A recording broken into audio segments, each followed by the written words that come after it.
Hi friends, हमने हमारी last वाली क्लास में वर्ग, वर्गमूल, घन, घनमूल सब देख लिए थे। आसान ट्रिकों के थ्रू सोल्व करना सीखे थे। आज हम उन्हीं पे देखते हैं वर्ग, वर्गमूल, घन और घनमूल पर आधारित कुछ प्रश्न जो हमारे एग्जाम में पूछे जाते हैं। अब शुरू करते हैं हम। यहाँ पे हमें लिखा हुआ है, इनमें से कौन सी संख्या एक पूर्ण वर्ग भी है और पूर्ण घन भी। अब पूर्ण वर्ग संख्या किसे बोलेंगे? जो हमारी 4 यानी कि 2 का स्क्वायर लिखा हुआ डायरेक्ट 4, तो ये हमारी पूर्ण वर्ग होगी। पूर्ण घन किसे बोलेंगे? 8, जो ये है हमारी 2 की क्यूब, 2 का क्यूब है। अब हमें ऐसी संख्या निकालनी है जो इनमें से चारों ऑप्शन में से वो संख्या देख के निकालनी है जो एक पूर्ण वर्ग भी हो और एक पूर्ण घन भी हो। यानी कि अगर उसका स्क्वायर करें तो वो संख्या भी वही संख्या आएगी और क्यूब करें तो भी वही संख्या आएगी। तो हम यहाँ पे देखते हैं 81। अब 81 को सबसे पहले देखते हैं हम कि ये 9 का स्क्वायर तो हो रहा है हमारा, बट 9 का स्क्वायर 81। ओके, अब हम यहाँ पे देखते हैं कि किसका क्यूब करने पर ये हमें 81 मिलता है। बट हम यहाँ पे देखते हैं कि हमें 81 किसी के भी क्यूब पे नहीं मिल रहा। अगर हम 3 का भी देखते हैं तो 3 की पावर जो 4 होती है हमारे पास, 3 की पावर 4 वो होती है हमारे पास 81, यानी कि क्यूब करने पर हमें 81 नहीं मिल रहा। नेक्स्ट संख्या पे जाते हैं 125। 125 हमें मिल रहा है, 5 का क्यूब करते हैं तो हमें मिलता है 125। 5 का क्यूब करेंगे तो हमें मिलेगा 125। अब किसका स्क्वायर करने पे 125 मिलता है? तो यहाँ पे अगर हम 5 का करते हैं 25, 10 तक करते हैं तो 100, यानी कि और 11 का लास्ट होता है 121, यानी कि 125 हमें किसी में भी नहीं मिलेगा। नेक्स्ट देखते हैं 343। अब 343 जो है वो हमारा 7 का क्यूब है। 7 का हम क्यूब करेंगे तो हमें मिलता है 343, बट यहाँ पे किसी का भी स्क्वायर करने पे हमें 343 नहीं मिलेगा। इसका मतलब फर्स्ट भी रॉन्ग, सेकंड भी रॉन्ग, थर्ड भी रॉन्ग। नेक्स्ट फोर्थ ऑप्शन पे चलते हैं, डी। अब 64 को हम देखते हैं कि हम अगर 4 का क्यूब करते हैं तो हमें मिलता है यहाँ पे 64। 4 चौक 16, 16 चौक 64, 64 मिल गया 4 का क्यूब करने पे। और 8 का स्क्वायर करते हैं तो हमें मिलता है 64। तो इसका मतलब जो हमारा यहाँ पर डी वाला जो ऑप्शन होगा वो एब्सोल्युटली राइट होगा। तो इसमें जो क्वेश्चन में पूछा हुआ है हमें कि इनमें से कौन सी संख्या एक पूर्ण वर्ग भी है और एक पूर्ण घन भी है, तो 64 जो है 4 का क्यूब है और 8 का स्क्वायर है, तो इसका मतलब 64 हमारा आंसर होगा। अब हम देखते हैं नेक्स्ट क्वेश्चन। 1470 को किस छोटी से छोटी संख्या से भाग दें ताकि भागफल एक पूर्ण वर्ग हो। यानी कि ये पूछ रहा है कि जो भागफल जो आएगा वो हमारा पूर्ण वर्ग होना चाहिए। अब हम इसको या तो इस तरीके से सोल्व कर लेंगे। 1470 लिया हुआ है, इसको सबसे पहले 5 से डिवाइड करेंगे तो 2, 10, 4, 7, 9, 45, 2, 0 तो 4, तो 294 आता है। यानी कि 294 हमारा किसी का नहीं, लेकिन हम इसको इस तरीके से नहीं करके हम इसको डायरेक्ट ही एक बार करने की कोशिश करते हैं।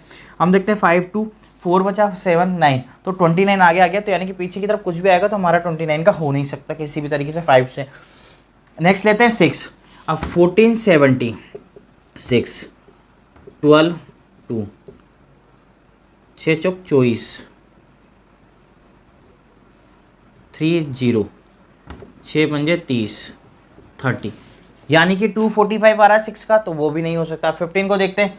15 का हमें यहाँ पे हमारा जाएगा इसका 15 का 9 टाइम्स 135, तो यहाँ पे हमें 135 करते ही 12 होता है। 12, 135, 12, तो यहाँ पे हमारा आ गया 9। अब 9 में कुछ ऐसी संख्या है जो हमारा किसी का पूर्ण वर्ग हो सकता है। लास्ट होता है हमारे पास 9 का स्क्वायर, जो होते हैं हमारे पास 81, देन 10 का स्क्वायर होता है। हाँ, ये जरूर हो सकता है पीछे 90 वगैरह या कुछ हो जाए, लेकिन बट ये कैसे भी नहीं हो सकता क्योंकि 9 का स्क्वायर 81 एंड 10 का स्क्वायर होता है हमारे पास 100, तो मतलब ये वाला भी नहीं होगा हमारा। लास्ट देखते हैं हम 30। अब 30 को करते हैं हम, सबसे पहले 0 से 0 कैंसिल कर देते हैं। अब हमारे पास जो रिमेनिंग संख्या है 147 रह जाती है। 147 में हम 3 को डिवाइड करते हैं तो 3, 4, 12, 2, 7, 9, तो इससे हमें मिलता है 49। अब 49 को जब हम देखते हैं तो हम देखते हैं कि ये 7 से जो 7 है इसका स्क्वायर हमारे पास होता है 49, यानी कि जो 49 है वो एक पूर्ण वर्ग संख्या है। तो यानी कि जो 30 से हम सोल्व करते हैं तो हमें पूर्ण वर्ग संख्या मिल जाती है। अब हमें लास्ट क्वेश्चन दिया हुआ है √0.02 प्लस √0.0049। अब हम इस क्वेश्चन को सोल्व करते हैं। अब हम इस क्वेश्चन को यहाँ लिख लेते हैं। सबसे पहले 0.02 प्लस √0.0049, ये यहाँ पे हमने लिख लिया ये क्वेश्चन। अब इस क्वेश्चन को सोल्व करते हैं तो सबसे पहले हम इसका अंडर रूट निकाल लेते हैं। तो इसका जो आएगा हमारे पास आएगा 0, इसका आएगा हमारे पास 0.07। 1 2 3 4, 4 छोड़ के पॉइंट लगा हुआ है, यानी कि अगर सिंगल में पॉइंट होता तो दो संख्या होती, डबल में पॉइंट है तो 4 संख्या हो गई, तो 0.0 से प्लस 0.02 और ये हमारी ये वैल्यू बन जाएगी। इससे ये वाली वैल्यू बनते हम इन दोनों को प्लस करेंगे तो 0.09 होती है। अब 0.09 होगी, जब हम इसको सोल्व करते हैं क्वेश्चन को, तो हमें पता है कि 9 का स्क्वायर 9 होता है 3 का स्क्वायर, तो ये 9 और रूट में तो हमारे पास आएगा 3, 2 छोड़ के यानी कि 1 छोड़ के हमें पॉइंट लगाना होगा। तो हमारे पास जो इसका आंसर डायरेक्ट इसका आंसर मिलेगा वो मिलता है हमें 0.3। अगर हम इसको देखें तो हम डायरेक्ट जानते हैं कि जो 7 है हमारा, इसका 49 है, जो 7 का स्क्वायर होता है 49, तो जब हम इसको सोल्व करेंगे तो हमें मिलेगा 7, बट ये 4 प्लेसेस पे हमारे पॉइंट लगा हुआ है, तो 2 प्लेसेस छोड़ के यानी कि 0.07 को हम इसमें प्लस करते हैं तो 0.09। अब 0.09 का हमारे पास डायरेक्ट आता है 4 पे, अगर 2 पे पॉइंट लगता है तो 4 आता है, तो 2 पे पॉइंट है यहाँ पे 1 2, यानी कि हमारे पास जो पॉइंट आएगा वो हमारे पास सिंगल पे आएगा, इसका मतलब 0.3 हमारा इसका आंसर होगा। तो इस तरीके से हम इन क्वेश्चंस को सोल्व करते हैं। हम और क्वेश्चन अब हमें यहाँ पे 2 क्वेश्चन और दिए हुए हैं। 0.03 का स्क्वायर माइनस 0.01 का स्क्वायर अपॉन 0.03 माइनस 0.01 ऑप्शंस दिए हुए हैं हमें। अब हमें इस क्वेश्चन को सोल्व करने के लिए सबसे पहले हम 2 मेथड से इस क्वेश्चन को सोल्व करते हैं। 2 मेथड से हम इस क्वेश्चन को सोल्व करते हैं। अब सबसे पहले हम लिखते हैं यहाँ पे 0.03 का स्क्वायर माइनस 0.01 का स्क्वायर अपॉन 0.03 माइनस 0.01। एक तो सबसे पहला मेथड है, हम इसको ओपन कर लेते हैं 9.0009, इसलिए 2 है, जब हम स्क्वायर करेंगे तो 0.4 पे पहुंच जाता है, ठीक है। माइनस 0.0001, ये हो गया हमारा 0.03 माइनस 0.01। हम ऊपर वाले में माइनस करेंगे तो 3 टाइम्स फिर 8 आ जाएगा, 0.0008 अपॉन 0.02। हम इसको ऊपर लगाते हैं 100 में, इसको नीचे लेंगे तो ये 4 टाइम्स में आ जाएगा हमारा। ओके, 100 से 100 कैंसिल आउट, 2 से ये 2 टाइम्स, 4 टाइम्स कैंसिल हो जाएगा, 2 से हमारा ये हो जाएगा 4 टाइम। हम लिखेंगे 4/100, यानी कि हमारे पास इसका आंसर आएगा 0.04, जो कि हमारा आंसर है बी। तो इसका मतलब हमारा जो आंसर आएगा वो आएगा बी 0.04। बट हम इसको इस तरीके से नहीं करके, ये हमारा थोड़ा लेंदी हो जाता है, हम इसको थोड़ा सिंपल तरीके से सोल्व करने के लिए हम इसको इस तरीके से करेंगे। हमने यहाँ पे लिखा है 0.03 को ए स्क्वायर मान लो और 0.01 को बी स्क्वायर, तो ए प्लस बी और ए माइनस बी, ये हमारा एक फॉर्मूला क्रिएट होता है यहाँ पे, A square minus B square equal to A plus B A minus B. अब हमारा यहाँ पे ए है 0.03 और बी है 0.01। अब हम इसको सोल्व करते हैं तो ये दोनों टर्म्स में हम इसको करते हैं, तो 0.03 प्लस 0.01।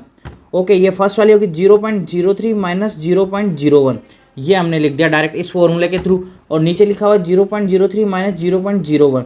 अब हम इसको इससे डायरेक्ट कैंसिल आउट कर सकते हैं, तो हमारा जो होगा फिर लास्ट में जो रिमेनिंग रहेगा 0.01, ये आ जाएगा हमारे इससे 0.04। तो इस तरीके से हम इसको सिंपल तरीके से आसानी से सोल्व कर सकते हैं। ये थोड़ा हमारा टफ भी नहीं है, डायरेक्ट हमें फॉर्मूले में वैल्यूज पुट करनी है इसकी। ओके, अब हम हमारा सेकेंड वाला क्वेश्चन सोल्व करते हैं। सेकेंड वाला क्वेश्चन है हमारा और √98 माइनस √72 प्लस √50 अपॉन √18। अब हम इसमें से देखते हैं कुछ चीज़ कॉमन, इसको 2 पार्ट में डिवाइड कर लेते हैं, क्योंकि हमें पता है कि सारी वैल्यूज़ हमारी ऐसी है जो 2 के फैक्टर में आ सकती है। तो हम इसको लिखते हैं 2 इंटू 98 को 2 into 49 minus 2 into 36 2 into 36 plus 2 into 25। इस तरीके से लिख सकते हैं हम इसको 2 इंटू 25, और जो नीचे 18 लिखे हुए हैं तो 2 इंटू 9 लिख सकते हैं हम इसको। अब हम इस सब में से इनको सोल्व कर लेते हैं, तो हमारा यहाँ आएगा 7√2 पहला वाला माइनस 6√2 प्लस 5√2। और नीचे आएगा हमारे पास 3√2। ये इसलिए आएगा क्योंकि 49 होता है 7 का स्क्वायर, 36 होता है 6 का स्क्वायर, और 25 होता है 5 का स्क्वायर। इस तरीके से हमने इसको लिख लिया। यहाँ से हम 2 कॉमन ले लेते हैं, तो 7 माइनस 6 प्लस 5, ये वाली वैल्यू हमारे पास रिमेनिंग रह जाती है, प्लस बार हमारे पास जो हम कॉमन लेंगे वो है हमारा √2। अब नीचे बचा हुआ हमारे पास 3√2, √2 से √2 कैंसिल हो जाएगा, तो हमारे पास वैल्यू बचेगी 6/3, 6/3 हो गया। अब 6/3 को हम डायरेक्ट लिख सकते हैं यहाँ पर 2, 6/3 को हम डायरेक्ट लिख सकते हैं 2। तो यहाँ पे से जो हमारा आंसर मिलेगा ये मिलेगा हमें 2। तो इस तरीके से हम इन क्वेश्चंस को सोल्व करते हैं। हमें इतना भी करने की कोई ज़रूरत नहीं है, हम यहीं पर ही पता कर लेंगे। 7√2 7√2 आ गया, 6√2 आ गया, 5√2 आ गया। यहाँ से हम √2 को मान लेंगे, √2 से √2 कैंसिल हो जाएगा, रिमेनिंग बचेगा हमारे पास 7 माइनस 6 1 प्लस 5, तो 1 प्लस 5 6, 6/3 = 2। तो इससे हमारा आंसर मिल जाएगा 2। 2 क्वेश्चन और लिए हुए हैं। अब इनको हम सोल्व करने के लिए सबसे पहले देखते हैं, हमने लिखा है √3 मतलब √3 के अंदर एक और √3 है, उसके अंदर एक और √3 और ये जा रहा है हमारा इन्फाइनाइट तक। ओके, सेकंड क्वेश्चन है √12 प्लस √12 प्लस √12, इस तरीके से हमारा जा रहा है। तो हम इस क्वेश्चन को सोल्व करते हैं। सबसे पहले हम इसको लिखते हैं x = 3 3 3 3, ये है इन्फाइनाइट तक। ओके, अब हमने लिखा है x = ये, तो हम x √3 तो ऐसे कैसा रहने देते हैं, बाकी का जो √3 से इन्फाइनाइट तक जा रहा है हम इसको डायरेक्ट x पुट अप कर सकते हैं, क्योंकि हमने यहाँ पे जो माना है वो ये लिया है कि x जो है वो ये पूरी वैल्यू है हमारी, तो हम इसमें से √3 ले लिया, बाकी वाली जो वैल्यू हम उसको √x जो x वैल्यू मिली है उसको हम x पुट अप कर सकते हैं। तो हमने यहाँ पे कर दिया सब पूरी वैल्यू को इनटू बाकी जो भी रिमेनिंग बची इनटू x, इस तरीके से। अब जो ये अंडर रूट है, अंडर रूट को हम हटाते हैं तो स्क्वायर इधर की तरफ x² बराबर 3 × x। अब x² से x कैंसिल, तो हमारे पास जो वैल्यू आएगी वो आएगी 3। इसको सोल्व करने पे जो हमारी वैल्यू आएगी 3, हमें सबसे पहले पूरा जो ये वैल्यू है हमें इसको x मानना है। x मानने के बाद में जो हमारी पहले वाले को छोड़ करके बाकी जो वैल्यू है वो भी सेम ही रहेगी, तो उसको हम जो हमने x माना है तो वो वैल्यू हम यहाँ रख देंगे। तो x = √3 × x हो जाएगा, तो अंडर रूट हटाएंगे तो स्क्वायर इधर चल जाएगा, तो x² बराबर 3x आ जाएगा, x कैंसिल, तो 3 वैल्यू आ जाएगी हमारी। अब हम हमारा नेक्स्ट क्वेश्चन देखते हैं। अब हमारा नेक्स्ट क्वेश्चन दिया हुआ है, वही सेम क्वेश्चन सेम है, बस यहाँ पे हमारे पास इंटू था, यहाँ पे हमारे पास प्लस दिया हुआ है। हम वापस सेम वही करेंगे, पूरे को हम मान लेंगे x √12 plus √12 plus dense to infinite, ये हमारी वैल्यू दी है, इसको इन्फाइनाइट तक इन्फाइनाइट कर देते हैं, हम इसको इन्फाइनाइट तक दी हुई है। अब वही सेम x = √12 प्लस x, ये जितनी भी बाकी जो रिमेनिंग वैल्यूज है इसको हमने x पुट अप कर लिया, क्योंकि यहाँ पे हमने ऑलरेडी पुट किया है, ये पुट x। ओके, अब हम इसका अंडर रूट हटाएंगे तो x² बराबर 12 प्लस x। अब इसको सोल्व करते हैं तो इसको लिखते हैं x² माइनस x माइनस 12 = 0। अब हम इसका 12 का कुछ ऐसा करेंगे, इंटू करने पे 12 आए और प्लस माइनस करने पे हमें 1 मिले, क्योंकि हमारे पास जो b की वैल्यू है वो 1 है। तो हम इसको सोल्व करते हैं तो x² minus 4x plus 3x minus 12 = 0, इस तरीके से हो जाएगा। 4 और 3 इंटू करेंगे 12 आएगा, 4 में से 3 माइनस करेंगे तो -1 मिल जाएगा। यहाँ से हम x कॉमन लेते हैं, x - 4 प्लस 3 कॉमन लेते हैं तो x - 4 = 0। अब x - 4 और x + 3 ये, और यहाँ से हमें जो x की वैल्यू मिलेगी, एक मिलेगी 4, एक मिलेगी हमें -3, दो वैल्यूज़ हमें यहाँ पे मिलेगी। लेकिन हमें पता है कि हमारा जो आंसर होगा वो हमेशा पॉजिटिव में होगा, इसलिए जो हमारा आंसर लेंगे x = 4, ये वाला हमारा आंसर होगा, 3 वाला नहीं होगा। तो ये क्वेश्चन हम इस तरीके से बिल्कुल आसानी से सोल्व कर सकते हैं। हमें कुछ नहीं करना, बस डायरेक्ट हमें 12 प्लस 12 प्लस जितना सिंपल हो सके उतना सिंपल इसको बनाना है। x करके x यहाँ रख देंगे, हमें स्क्वायर में सोल्व हो जाएगा। और हमने x² माइनस x माइनस 12 हमने इसको देखा था कि इसको हमने 4 और 3 लिख दिया। अब हमारे पास यहाँ पे b की वैल्यू है -1, इसको हम इस तरीके से लिख सकते हैं ax² minus bx plus c = 0। अब यहाँ पे हमें b की वैल्यू -1 दी हुई है, c की वैल्यू -12 दी हुई है और a की वैल्यू दी हुई है 1 इस जगह से, ये हमारा बनता है। इस तरीके से हम इसको सोल्व करते हैं, जिसमें से एक अलग टाइप का है, बाकी दो अलग टाइप के। अब हम इसको सोल्व करते हैं। हमें यहाँ पे दिया हुआ है 15612 154 एंड 225। हमें पता है यहाँ से हमारे पास 225 का जो होता है, हम डायरेक्ट इसको अंडर रूट को 15 में आता है। हम इसको सोल्व करते हैं इस तरीके से। हमें लास्ट वाले की वैल्यू पता लग गई कि हम इसको अंडर रूट से निकालेंगे तो हमें 15 मिल जाता है। तो हम इसको सोल्व करने के लिए लिखते हैं 15612 प्लस 154 प्लस 15। ये जो 15 आएगा 154 के साथ अंडर रूट में, क्योंकि दोनों अंडर रूट में लिखे हैं। ओके, अब हम इसको सोल्व करने के आगे सोल्व करते हैं 156 112 प्लस 1 अंडर रूट में 59 5161। तो हमें पता है 169 हमारा 13 का अंडर रूट है, 13 का स्क्वायर है। 1612 प्लस यहाँ पे लिख देंगे हम डायरेक्ट 13। हमें पता है 169 जो है हमारा 13 का स्क्वायर है, तो 13 डायरेक्ट लिख देंगे हम।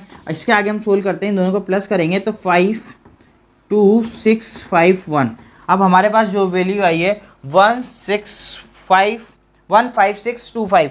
अब हमें ये याद होना चाहिए कि हमने अंडर रूट सोल्व करना सीखा था, कि इसको अंडर रूट को सोल्व करने के लिए हम किस तरीके से आसानी से सोल्व कर सकते हैं। हमने वहाँ पे ये भी देखा था कि हम इसको अंडर रूट में दिया हुआ है तो हम इसको 2 पार्ट में डिवाइड कर लेंगे। आसानी से 2 पार्ट में डिवाइड कर, लास्ट वाले में 5 लिखा है तो हमें ओनली 5 ही लिखना है, क्योंकि हमें पता है जिसके अंत में 5 आएगा उसका जो वर्ग होगा, वो उसका जो रूट होगा वो 5 में ही होगा। तो 5 आ गया। अब हमें मिला है आगे 156। अब 156 के लिए हम देखते हैं, यहाँ पे हमें 2 ऐसी संख्याएं चाहिए जो हमें 156 के बीच, उनका स्क्वायर 156 के हमें बीच में मिलता है। अब हम यहाँ पे देखते हैं, हमें 12 का स्क्वायर मिलता है जो होता है हमारा 144, और 13 का स्क्वायर हमारे पास होता है 169। ये 2 वैल्यूज हमारे पास है। और हमें ये भी देखा था कि हम हमेशा छोटी वाली संख्या लेते हैं। जब हम छोटी वाली संख्या पुटअप करेंगे तो हम यहाँ पे डायरेक्ट लिख देंगे 12। तो यानी कि जो 15625 है, इसका जो रूट होगा वो 125 होगा। तो इसका आंसर जो हमारे पास आएगा यहाँ से सोल्व करने के बाद में, वो आएगा हमारे पास 125। ये हमारे इसका सॉल्यूशन है। अब एक और बार देख लेते हैं।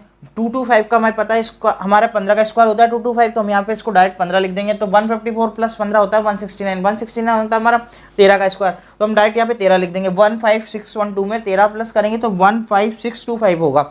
हमने देखा था यहाँ पे हमें इतना बड़ा दिया हुआ है, तो हमें पता, हमने लास्ट वाली क्लास में देखा था हमारे वर्ग और वर्गमूल निकालने वाले में कि वर्गमूल हम किस तरीके से निकालेंगे। तो हमने 2 संख्या लास्ट की छोड़ी, हमने देखा उसमें लास्ट में 5 है। हमें पता है लास्ट में 5 में 1 से 10 तक के जो हमारे पास वर्ग है, उसमें जो 5 आता है ओनली 5 में ही 5 आता है लास्ट में। तो हमने देखा आगे का 156। अब 156 जो रिमेनिंग जो हमारे आगे की संख्या है 156, हम देखते हैं कि किस किस के बीच में लाई कर रही है, किस किस के स्क्वायर के बीच में। हमने देखा 12 का स्क्वायर 144 होता है, 13 का स्क्वायर 169 होता है। और हमने हमेशा जो वैल्यू लेनी होगी वो हमें जो उसकी वैल्यू कम होगी वो वाली लेनी होगी। तो 156 वाली जो छोटी वाली वैल्यू है 12 का स्क्वायर 144, तो हम यहाँ लिखेंगे डायरेक्ट 12। तो इससे हमारा आंसर है 125। अब हम हमारा नेक्स्ट क्वेश्चन देखते हैं। 1 + 25 बटा 144 बराबर 1 + x बटा 12। अब हम इसको अंदर ही रूट में सोल्व कर लेते हैं। तो 144 + 25, क्योंकि हमने यहाँ पे 144 इसका एलसीएम लिया हुआ है, यहाँ पे लिखेंगे तो 12 एलसीएम लेंगे, 12 + x हो जाएगा इसका। ओके, अब हम इसको सोल्व करने के लिए ऊपर वाली संख्या को लिखते हैं। तो 5 4 9, 4 2 6 1 अपॉन 144, ये हमारी संख्या है अंडर रूट में। यहाँ पे 12 + x बटा 12 बचा हुआ है। हम इसको अंडर रूट से बाहर निकालते हैं तो हमें 13 पता है इसका कि 13 का स्क्वायर 169 होता है, 12 का स्क्वायर 144 होता है, तो अपॉन में 12, तो 12 + x बटा 12 हो जाएगा। 12 से हमारा 12 कैंसिल हो जाएगा, तो 12 + x बराबर 13। x की वैल्यू आ जाएगी हमारे पास 1, क्योंकि x 12 उधर जाएगा तो माइनस में होगा, तो 13 - 12 तो 1, तो इससे हमारी x की वैल्यू मिलेगी 1। इस क्वेश्चन को हम इस तरीके से देखते हैं। अब हम हमारा नेक्स्ट क्वेश्चन देखते हैं। 1 + 27 upon 169 equal to 1 + x upon 13। यहाँ पे जो क्वेश्चन दिया हुआ है, ये दिया हुआ है हमारे आगे वाला अंडर रूट में। आगे वाले की जो वैल्यू है वो दी हुई है हमें अंडर रूट में। यहाँ पे भी लगाएंगे हम अंडर रूट। हम इसको सोल्व करते हैं तो 169 + 27 अपॉन 169, क्योंकि हमने यहाँ पे 169 एलसीएम लिया है, इसलिए हम थोड़ा डायरेक्ट करने की कोशिश करते हैं। यहाँ पे हम 13 एलसीएम लेंगे, 13 + x अपॉन 13 हो जाएगा। अब 169 + 27, तो हम डायरेक्ट लिख सकते हैं इसको 196 हो जाएगा हमारा। 169 9 + 7 = 6, 16 होता है। 1 कैरी, 6 2 8 1 9 1 हो गया। तो ये आगे 13 + x बटा 13, तो हम इसको सोल्व करते हैं तो हम देखते हैं 196 हमारा 14 का स्क्वायर है, 169 हमारा 13 का स्क्वायर है। तो 13 + x अपॉन 13, 13 से यहाँ पे हमारा 13 कैंसिल हो गया, 14 बराबर 13 + x। तो x की वैल्यू हम निकालने के लिए 13 इधर जाएगा तो माइनस का 13 हो जाएगा, तो इसकी वैल्यू बचेगी हमारे पास 1। तो हमारे पास इसकी वैल्यू भी आएगी 1। एक बार अगर आपको स्क्रीनशॉट वगैरह लेना हो तो ले सकते हैं। हम देखते हैं कुछ क्वेश्चन और, यहाँ पे 2 क्वेश्चन और देखते हैं। एक दिया है ये वाला, एक ये वाला। तो हम सबसे पहले उधर वाला सोल्व कर लेते हैं क्योंकि वो हमारा थोड़ा देखते हैं। इसको 16 इंटू 512 इंटू 8 ये हमें दिया हुआ है घनमूल में। अब हम इसे सोल्व करेंगे तो हम इसको आसानी से हम देखते हैं 512 को 8 से इंटू करेंगे तो हमारा ये ज़्यादा लेंथी क्वेश्चन हो सकता है और शायद हो सकता है गलत भी हो जाए। हम इसको इस तरीके से नहीं करके हम देखते हैं कि 512 जो होता है वो हमारा किसका अंडर रूट होता है 8 का, या फिर ऐसे ले लो 8 का क्यूब क्या होता है 512 ओके। और जो 8 होता है हमारे पास 2 का क्यूब होता है, ये हम जानते हैं, ये वाली चीज़ हमें पता है। तो हम इसको डायरेक्ट लिख सकते हैं 16 इंटू यहाँ पर हम लिखेंगे तो इसका डायरेक्ट हम निकालेंगे तो ये हो जाएगा हमारे पास 8, इसका निकालेंगे तो हो जाएगा 2। ये हमारा इससे डायरेक्ट सोल्व हो गया। अगर हम इसको इस तरीके से हमें नहीं पता होता ये क्यूब निकालना, तो हमें ये नहीं आता कि हम सबसे पहले 512 को 8 से इंटू करते, देन उसको इंटू करने के बाद में हमारे पास 4096 आता, फिर उस संख्या को हम वापस सोल्व करते, फिर उसको सोल्व करने के बाद हमें ये मिलता 8 इंटू 2 16 मिलता। इस तरीके से हम इसको करते तो काफ़ी लेंदी हो जाता। अब इसको सोल्व करते हैं तो 16 इंटू 16 तो 16 होता है हमारे पास 256। इस तरीके से हमारा क्वेश्चन काफ़ी आसानी से सोल्व हो जाता है। अब हम देखते हैं ये वाला क्वेश्चन हमारा। इस वाले क्वेश्चन को हम सोल्व करने के लिए देखते हैं सबसे पहले इस वाले क्वेश्चन को हम सोल्व करते हैं।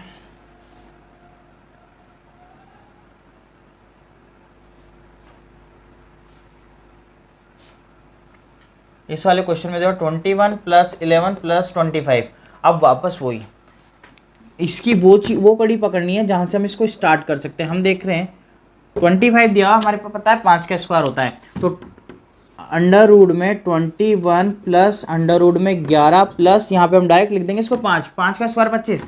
ये वाली संख्या हमारी अलग सेपरेट है। एक और संख्या दी हुई है हमें, यहाँ से इन दोनों को प्लस करते हैं, इंटू करते हैं। तो 24 8 या 24 -4 भागशीन 4। अब यहाँ पे हमें दिया हुआ है इन्वर्स का साइन, यानी कि इसके नीचे जाएगा। हम देखते हैं 11 + 5 होता है हमारे पास 16 का होता है हमारे पास 4। तो 21 + 16 अंडर रूट में वापस पूरा ही सोल्व कर लेते हैं इंटू 20/4। ये हमारी यहाँ पे वैल्यू मिल जाएगी 20/4 का इन्वर्स। इसको सोल्व करते हैं हम तो 21 + 4 अलग हो गया। यहाँ से 20/4 करेंगे तो हमें मिलता है 5, तो ये 5 का इन्वर्स हो गया हमारे पास। यहाँ तक कोई दिक्कत? अब हम इसको सोल्व करेंगे तो ये हमारे पास मिल जाएगा अंडर रूट में 25 और ये इन्वर्स है तो ये हमें चला जाएगा नीचे।